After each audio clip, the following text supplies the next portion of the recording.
Hello, all my cool creative crochet people. I am back with another video, and this video is all about the magic ring, which I'm sorry, I'm kind of sick while recording this, but if you really want to level up your crochet skills, you have to know this.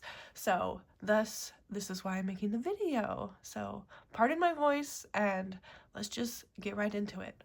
All you need is a crochet hook, some yarn, and your lovely little fingers. Okay? So the way I do it, I always leave a tail of about 2 to 3 inches. It could be longer depending on how many stitches you're going to put in there, but since it's usually a small amount, you don't need much. Once we have our little tail, I'm going to hold it in place right between these two fingers, and I'm going to use my thumb to lock it in.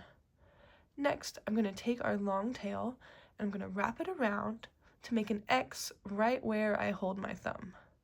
Okay, you still with me? I'm going to turn my fingers over and I'm going to take our lovely hook here.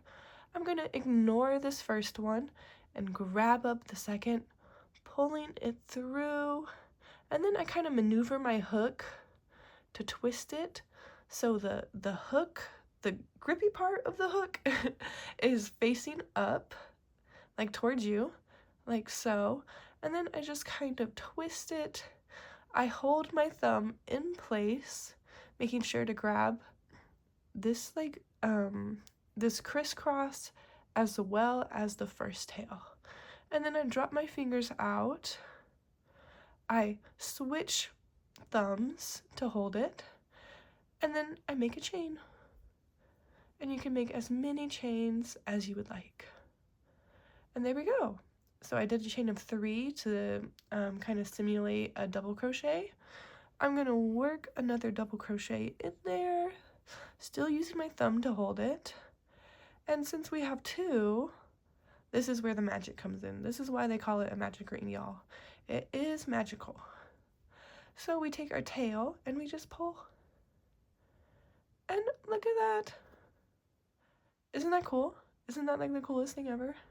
It's amazing. So let's try it one more time. Let's do another demo.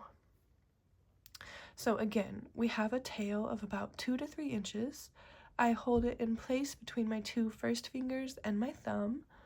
I wrap the yarn around my fingers and I hold it in place with my thumb. I flip my hand over. We ignore the first, grab the second, flipping it up.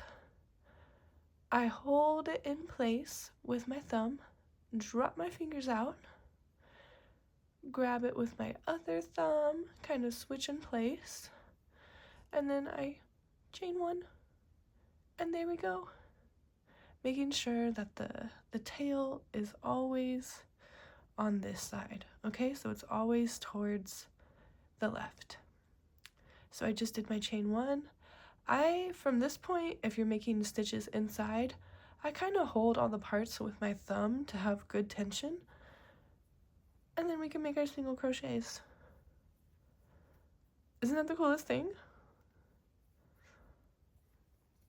I love it. So cool. So I hope this makes sense and I hope this helps. If not, if I can make it any clearer, please let me know because I know it's a complicated thing. I know they're not easy to do.